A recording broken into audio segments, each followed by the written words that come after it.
Quiero estar contento.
compartir su palabra, amén. Amén. Quisiera compartir lo que Dios ha puesto en mi corazón en esta mañana y tiene que ver un poco con respecto a cada una de las situaciones que nos toca vivir, amén. Como hijos de Dios, como personas que hemos confiado en el Señor, que hemos aceptado la fe en Jesucristo, hemos aprendido y necesitamos seguir aprendiendo de que no siempre va a ser todo a favor de nuestras vidas. Amén. Es una realidad. Si yo le dijera a usted que por conocer al Señor todo le va a ir maravillosamente bien, le estoy mintiendo. Y si usted escucha un mensaje más o menos similar, también le están mintiendo, porque no es verdad. La palabra de Dios nos enseña de que nosotros podemos conocer al Señor y sin embargo pasar por situaciones adversas. Ahora, lo que yo tengo que entender es que cada una de esas situaciones adversas, que a veces le llamamos crisis, a veces la definimos o la nombramos como crisis. ¿Lo entendemos? ¿Amén? Si nosotros pudiéramos definir esa palabra con otras palabras, algún sinónimo, ¿cómo lo podría llegar a definir? La palabra crisis. Y acá hacemos un ping-pong y yo le escucho a usted. Si nosotros definimos crisis, ¿cómo lo podríamos definir de otra manera? Un proceso. Desestabilidad. Donde no hay estabilidad, lo digo así porque no me sale bien. Desestabilidad. ¿De qué otra manera lo puede llegar a definir? Cuando hablamos de crisis, ¿de qué estamos hablando? Cambios. Pero es como muy profundo lo que están hablando. Son gente muy profunda ustedes. Pero cuando hablamos de crisis, hablamos de problemas, ¿no? De situaciones que no esperamos, de complicaciones. Es como nosotros vamos caminando hacia una dirección, todos los días tenemos más o menos marcada nuestra rutina diaria, y que pasen cosas totalmente inesperadas y que no nos favorezcan, a eso le podemos denominar también crisis. Amén. Cuando usted se levanta y dice, me quedé dormido y no sonó el despertador y no alcanzó a desayunar, y cuando se va a subir al auto, está desinflada una rueda, ¿no? Y ahí se le va sumando. Y ya después, ¿no? Llega al trabajo y el patrón ya no le mira con buena cara y ya sabe que hay una complicación. Se van complicando a veces algunas situaciones y algunas pueden ser mucho más extremas. Por eso le digo de que como hijos de Dios nosotros tenemos que entender que las situaciones adversas las podemos vivir. No porque conozcamos a Dios todo nos va a ir bien, ¿sí? Y esto tiene que ser algo claro para mi vida. Por eso también, como decían por acá, cuando hablamos de crisis hablamos de un proceso. Y son oportunidades que nosotros tenemos para nuestro crecimiento. Y de esta manera lo tenemos que ver y tratar de enfrentar. Obviamente, al momento en que pasamos una situación adversa, difícil o una crisis, tal vez no lo vemos de esta manera. Pero tenemos que aprender cómo separarnos un poco y comprender que estamos ingresando a un proceso donde Dios quiere que yo aprenda a trabajar mi fe. Amén. Porque de esta manera nosotros ejercemos fe. ¿De qué nos sirve hablar de la fe o decir yo tengo fe cuando todo me va bien? Y cuando todo me va bien, y sí, seguro que doy lujo de detalle en lo que es la fe. Pero cuando pasamos situaciones adversas, ahí es donde realmente la fe toma su mayor significado en nuestras vidas. Amén. Amén. Y nosotros encontramos en la palabra de Dios una serie o muchísimas situaciones donde diferentes personas han pasado por crisis, adversidades, y donde claramente han podido tener la oportunidad de crecimiento en su fe. Y lo que el Señor traía a mi corazón para compartir es que este es un tiempo en que nosotros tenemos que aprender a reaccionar en fe frente a las crisis, frente a las adversidades, frente a las situaciones adversas. Tenemos que aprender a ejercer fe. Amén. Amén. Le invito a que pueda abrir su Biblia entonces a Éxodo 14. Y vamos a ver una situación específica. Cuando nosotros lo vamos a leer, seguramente usted lo va a recordar, va a tratar de ambientarse. Es un texto conocido. Éxodo 14, del 10 al 18. Y dice así. Podríamos leer uno cada uno y yo leo el primero y después continuamos hasta el 18. Amén. Y cuando Faraón se hubo acercado, los hijos de Israel alzaron sus ojos, y he aquí que los egipcios venían tras ellos, por lo que los hijos de Israel temieron en gran manera y clamaron a Jehová. Entonces le reclamaron a Moisés: ¿acaso no había sepulcros en Egipto que nos sacaste de allá para morir en el desierto? ¿Qué has hecho con nosotros? ¿Para qué nos sacaste de Egipto? ¿No es esto lo que te hablamos en Egipto, diciendo: dejarnos servir a los egipcios, porque mejor nos fuera servir a los egipcios que morir nosotros en el desierto? No tengan miedo, le respondió Moisés, mantengan sus posiciones, que hoy mismo serán testigos de la salvación que el Señor realizará en favor de ustedes. A esos egipcios que hoy ven, jamás volverán a verlos. Ustedes quédense quietos, que el Señor presentará batallas por ustedes. Pero el Señor le dijo a Moisés: ¿por qué clamas a mí? Ordena a los israelitas que se pongan en marcha. Y tú alza tu vara y extiende tu mano sobre el mar y divídelo de entre los hijos de Israel por medio del mar en seco. Yo voy a endurecer el corazón de los egipcios para que los persigan. Voy a cubrirme de gloria a costa del faraón y de su ejército, y de sus carros y jinetes. Y cuando me haya cubierto de gloria a costa de ellos, los egipcios sabrán que yo soy el Señor. Amén. Nosotros encontramos esta situación, ¿no? Es como parte de la historia del pueblo de Israel, pero vamos a tomar esta situación específica para poder comprender qué es lo que Dios desea en este tiempo en relación a nuestra fe y a las situaciones que nos toca enfrentar. Si nosotros miramos este pasaje, está inserto en lo que sería, ¿qué cosa? La liberación del pueblo de Israel, el éxodo, el inicio, que podríamos decir que arrancó con ¿qué? ¿Qué tenían que hacer ellos? Matar a un cordero, y que fue conocido posteriormente como la Pascua, ¿sí? Entonces fíjense que ellos obedecen al Señor, y esa es la última de las plagas que ellos tuvieron que enfrentar estando en Egipto. Y también vivieron y pudieron ver y contemplar la mano de Dios en cada una de las plagas que fueron parte de la liberación del pueblo de Israel, ¿sí? Ahora, el capítulo 14 tiene como título, mi Biblia, los israelitas cruzan el Mar Rojo, ¿sí? Entonces, ese es el evento específico que nosotros estamos tratando. Cuando ellos salen y van a tener que enfrentar el mar y van a tener que cruzarlo en seco, y es lo que el Señor les acaba de decir, ¿no?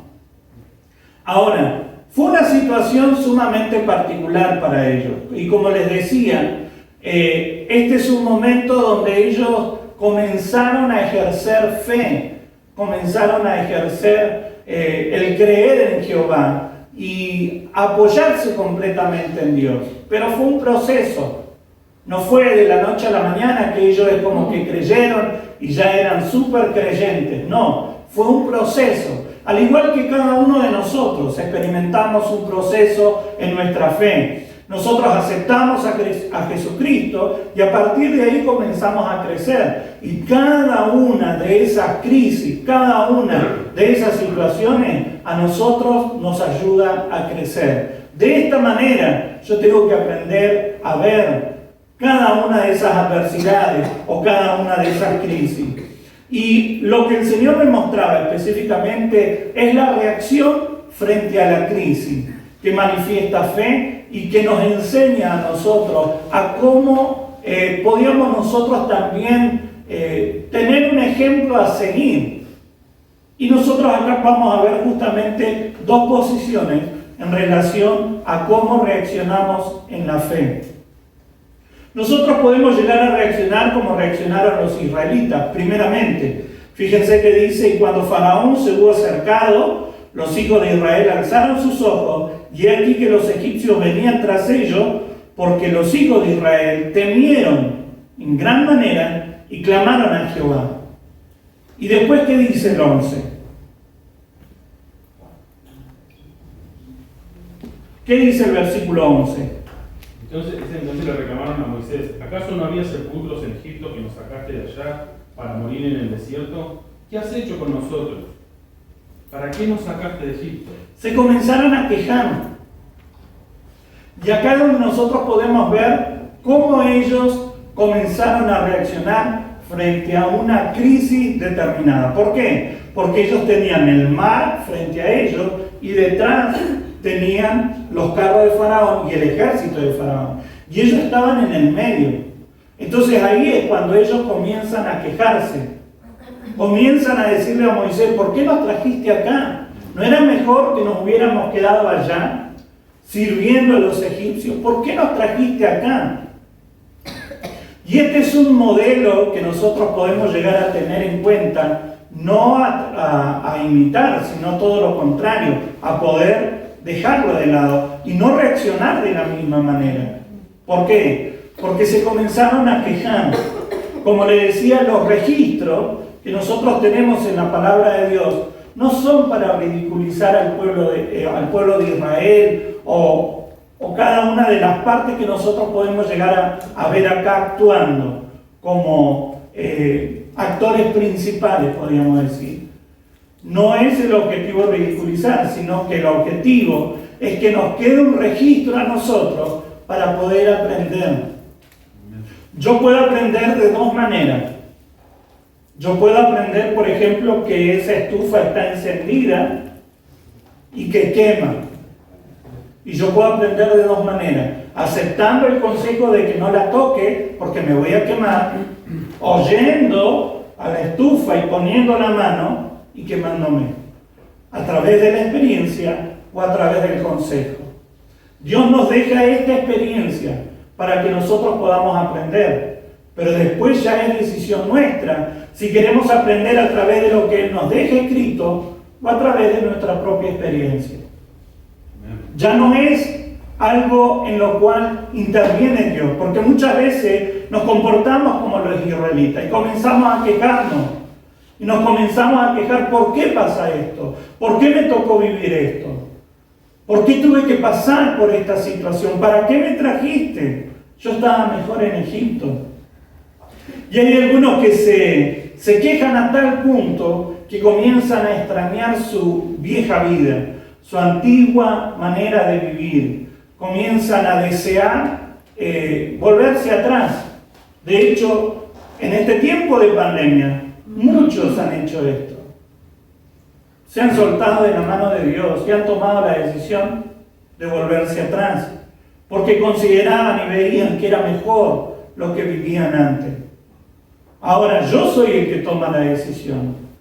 Y Dios me deja este registro para que yo pueda tomar ejemplo y no reaccionar de esta manera, entendiendo de que yo tengo que aprender a ejercer fe. Yo tengo que aprender a crecer en mi relación con Dios. Ellos tenían que aprender a crecer. Por eso Dios permitió algunas situaciones. Ellos habían experimentado la mano fuerte de Dios en cada una de las plagas que afectaron a Egipto. ¿Se acuerdan? La historia cuando justamente ellos fueron liberados por medio de ¿qué? De cada una de esas plagas. Y ellos vieron y experimentaron esas plagas. Ellos vieron que fue la mano de Dios que comenzó a actuar sobre la vida de Faraón para que los dejara libre. Porque Dios dijo: va a ocurrir esto, y lo que Él dijo que iba a ocurrir, sucedió. Pasó tal cual como el Señor dijo. Por eso nosotros podemos ver acá que ellos habían visto la mano de Dios. Y díganme si a veces nosotros no nos comportamos de la misma manera. Hemos visto la mano de Dios, Hemos visto que Dios obró, que nos rescató, que nos libertó de Egipto. Pero cuando enfrentamos una crisis ya nos ponemos a quejar. Nos olvidamos de lo que Dios hizo en nuestra vida. Olvidamos las maravillas que Dios hizo para rescatarnos, para salvarnos. Y cada uno de nosotros experimentó un Egipto. Yo no sé cómo fue su Egipto. Algunos tal vez la pasaron mejor, otras peor. Pero en definitivo todos fuimos rescatados de Egipto. De un Egipto espiritual. Amén. Amén. Fíjense lo que dice Éxodo capítulo 12, del 30 al 36. Si alguien tiene la versión que os habla hoy, mejor. Éxodo 12, 30 al 36. El faraón, sus funcionarios y todos los egipcios se levantaron esa noche y hubo grandes gritos de dolor en todo Egipto. No había una sola casa donde no hubiera algún muerto. Esa misma noche el faraón mandó llamar a Moisés y a Aarón y les dijo: váyanse, apártense de mi gente, ustedes y los israelitas, vayan a adorar al Señor tal como dijeron. 36. Llévense también sus ovejas y vacas como querían y váyanse y rueguen a Dios por mí. Los egipcios apuraron a los israelitas para que se fueran pronto de su país, pues pensaban que todos iban a morir. Los israelitas sacaron la masa, todavía sin levadura y con arteza, y toda la envolvieron en sus ropas y se la echaron al hombro. Además, siguiendo las órdenes de Moisés, les pidieron a los egipcios objetos de oro, plata y vestidos. El Señor hizo que los egipcios dieran de buena gana todo lo que los israelitas pedían, y así los israelitas despojaron a los egipcios. Amén. Fíjense entonces cómo ellos experimentaron la mano de Dios, el favor de Dios sobre su vida, de tal manera que ellos dicen que salieron con riqueza y ellos no tuvieron que ejercer violencia contra los egipcios. Fíjense cómo termina, y me parece a mí como deslumbrante esta última frase que dice: el Señor hizo que los egipcios dieran de buena gana todo lo que los israelitas pedían. Fíjense cómo se manifestó el favor de Dios sobre su vida, a tal punto, que los egipcios le dijeron: tomen, váyanse, tengan lo que le pedían. Y fíjense que después dice: y así los israelitas despojaron a los egipcios. Ellos experimentaron el favor de Dios de tal manera de que salieron con riqueza, bendecidos, comenzaron a tener de golpe lo que nunca habían tenido, porque ellos eran esclavos.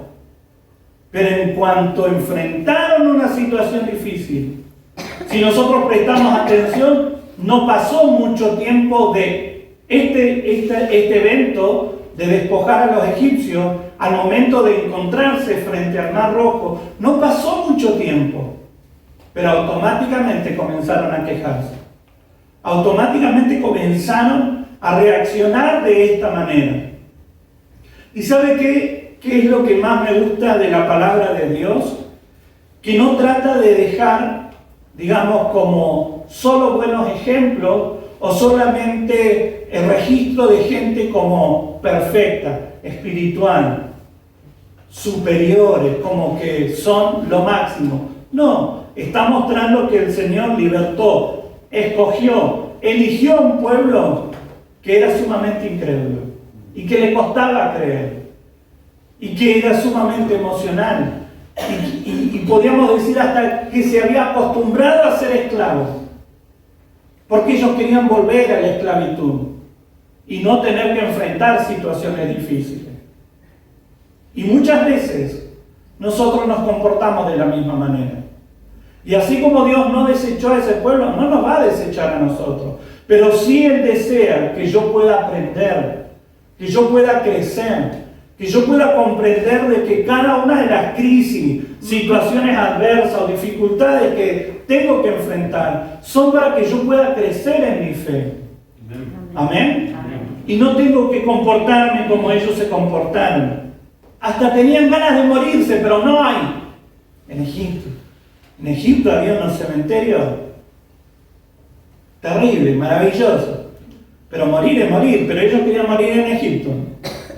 Fíjense el tipo de queja y la forma que tenían de quejarse de ese momento y de esa situación. No pudieron comprender que era parte de un proceso de crecimiento. No lo aceptaron de esa manera. Por eso yo tengo que aprender a ver en la palabra, aún estos, podríamos decir, malos ejemplos, para yo no repetirlo.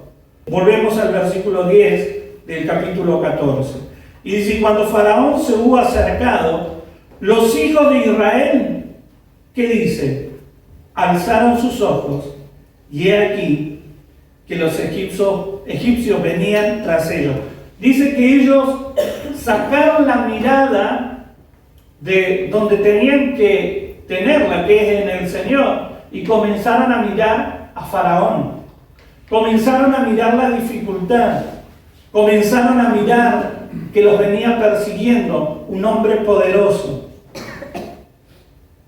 Y yo creo que ahí es el gran problema, no solamente de los israelitas, sino de muchos creyentes, que cuando enfrentan situaciones adversas, dejan de ver al Señor y comienzan a ver las dificultades. Cuando el Señor los saca, la palabra nos enseña de que el Señor se manifestó de una forma sobrenatural. ¿De qué manera? Dice que ellos veían una columna de fuego y una nube. Y en un momento determinado esto era como una especie de protección. Algo que iba adelante y algo que iba en la retaguardia, que iba por detrás. Y los iba protegiendo. Y saben que, hermanos, nuestro caminar y en nuestro transitar en el Señor, Él siempre nos va a cuidar. Él dijo, yo voy a estar con ustedes todos los días hasta el fin del mundo. Entonces, ¿por qué yo voy a tener miedo de la situación? O voy a sentirme temeroso de la situación que me toca enfrentar, si Dios está conmigo? Pero ellos dejaron de ver la columna de fuego y comenzaron a ver a Faraón. Comenzaron a ver el problema. Y acá es donde yo tengo que también tener como ejemplo, para no repetir este mal ejemplo, de bajar mi mirada del Señor. Nosotros tenemos que aprender a sostenernos como viendo al invisible, como viendo lo espiritual, pero tal vez no lo vemos, pero yo confío, yo creo. ¿Y sabe qué? Muchas veces vamos a encontrar gente a nuestro alrededor que va a tratar de socavar nuestra fe. Y va a decir, no, pero mirá cómo estás. No, mirá que va a pasar eso que vos crees. No, no va a pasar eso. Ese es el enemigo. Esos son los enviados de Faraón que quieren que nosotros tengamos miedo. Porque Faraón venía con sus secuaces, venía con carro y venía con ejército, no venía solo. Había toda una estrategia militar en contra del pueblo y ellos comenzaron a ver. Bajaron su mirada del fuego, de la columna de fuego, del Señor mismo y de la orden que tenían de seguir avanzando y comenzaron a mirar lo que no correspondía, que era Faraón. Por eso Pablo les enseña también en el Nuevo Testamento a los colosenses, en Colosenses 3:1, esto se lo leo yo, dice, ya que han sido resucitados a una vida nueva con Cristo, pongan la mira en las verdades del cielo, donde Cristo está sentado en el lugar de honor a la derecha de Dios. Pongan la mira en las verdades del cielo. ¿Y dónde encontramos las verdades del cielo? Para usted y para mí están acá. Y este registro también es parte de esa verdad. Para que yo no repita ese error. Para que yo no mire a Faraón. Para que yo no ponga mis ojos en la adversidad, en la crisis, en la complicación, sino que yo comience a poner mi mirada en las cosas de arriba. Y como le decía, no solamente encontramos esta actitud errada, podríamos decir, o esta forma de reaccionar errada en este pasaje, sino que también en el Nuevo Testamento encontramos personas que es como que comenzaron a ver a otras cosas y dejaron de ver a Cristo. Fíjense lo que dice Gálatas, capítulo 3, del 1 al 3. Y si alguien lo encuentra, voy a pedir que busquen la Nueva Traducción Viviente. ¡Ay, Gálatas tontos! ¿Quién los ha hechizado? Pues el significado de la muerte de Jesucristo se les explicó con tanta claridad como si lo hubieran visto morir en la cruz. Déjenme hacerles una pregunta. ¿Recibieron al Espíritu Santo por obedecer la ley de Moisés? Claro que no. Recibieron al Espíritu porque creyeron el mensaje que escucharon acerca de Cristo. ¿Tienen otra versión? ¿Alguien tiene otra versión? La Dios habla hoy. O una. En el Gálatas torpes, ¿quién los ha hechizado a ustedes? ¿Ante quiénes Jesucristo crucificado ha sido presentado tan claramente? Solo quiero que me respondan esto. ¿Recibieron el Espíritu por las obras que demanda la ley o por la fe con la que aceptaron el mensaje? ¿Tan torpes son? Después de haber comenzado con el Espíritu, ¿pretenden ahora perfeccionarse con esfuerzos humanos?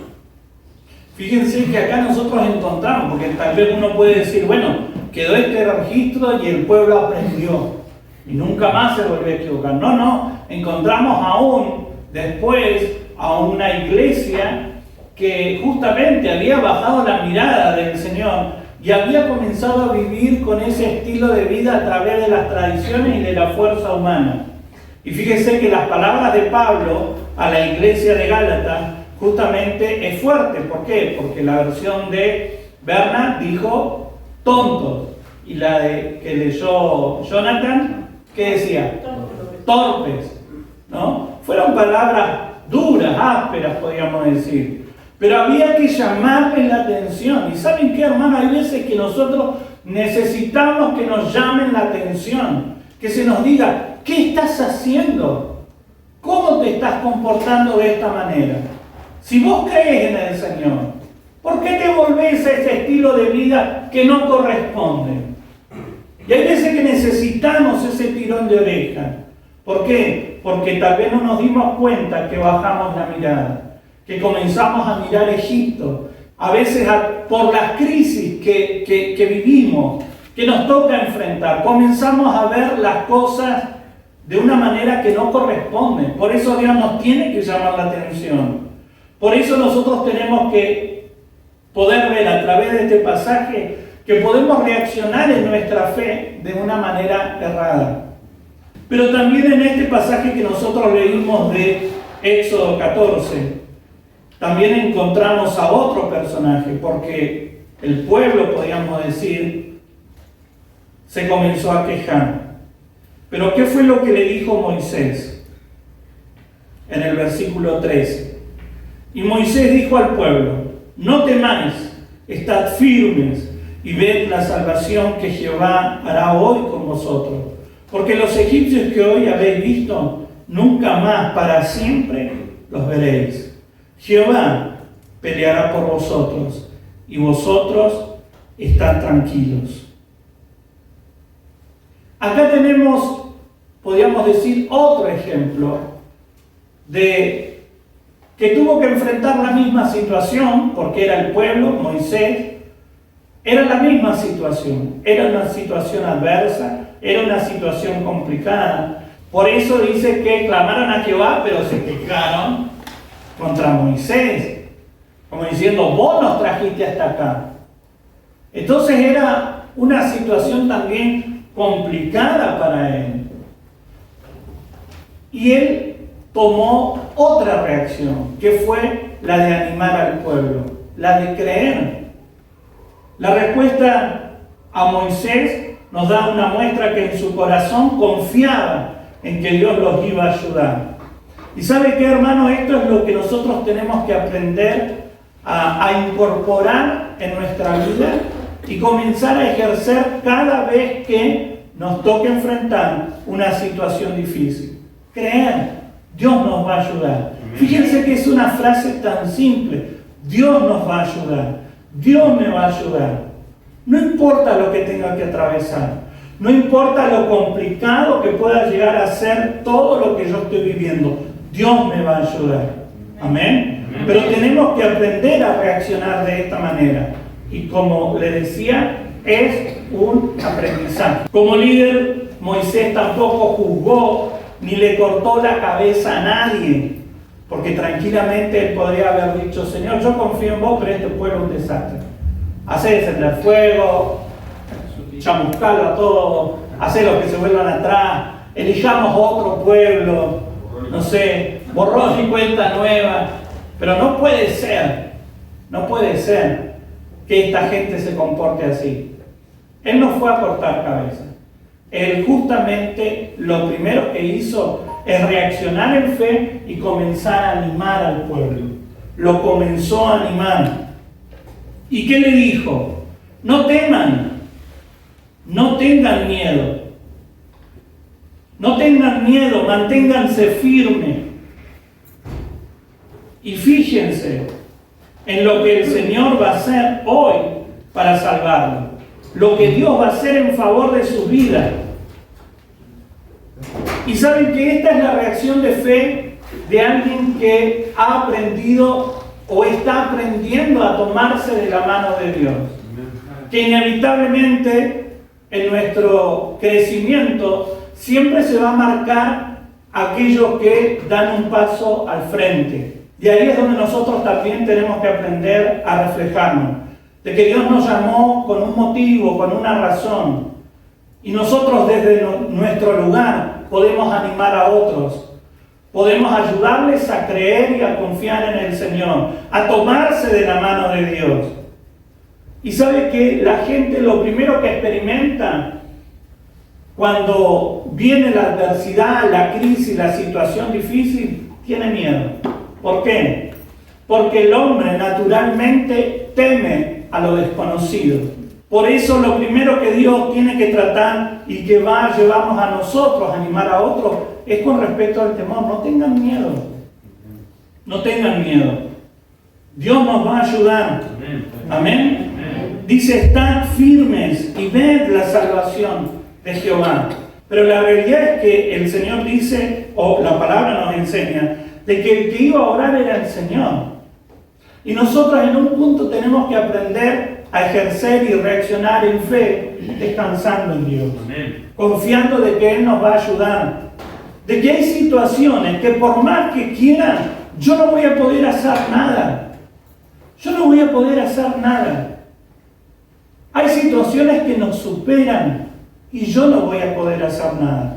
Ahí es donde yo tengo que aprender a no tener miedo y descansar en Dios y creer que Él me va a ayudar. Amén. Amén. Como le decía, como líder, Moisés no le cortó la cabeza a nadie, sino que animó. Y hace una semana yo les hablaba de el estar expectantes. Les animó a estar expectantes de lo que iba a hacer en favor de sus vidas. Y saben que nosotros como personas que ejercen un lugar de autoridad, porque todos podemos hacerlo desde nuestro lugar, tenemos que ayudar a la gente que esté expectante, de que cuando venimos a la casa de Dios algo va a acontecer, de que cuando nosotros estamos alabando al Señor, no solamente estamos cantando y estamos como cumpliendo con una rutina de culto, no, estamos ingresando en un terreno de lo sobrenatural.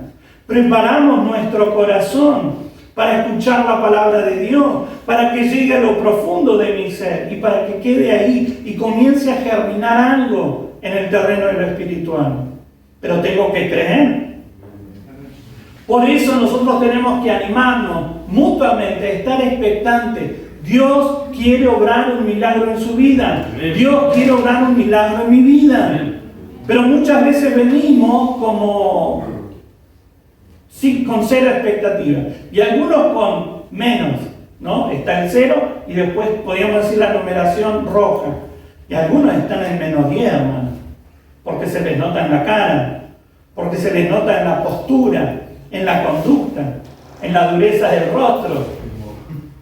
¿No? Algunos ven así como ¿Cuándo terminará?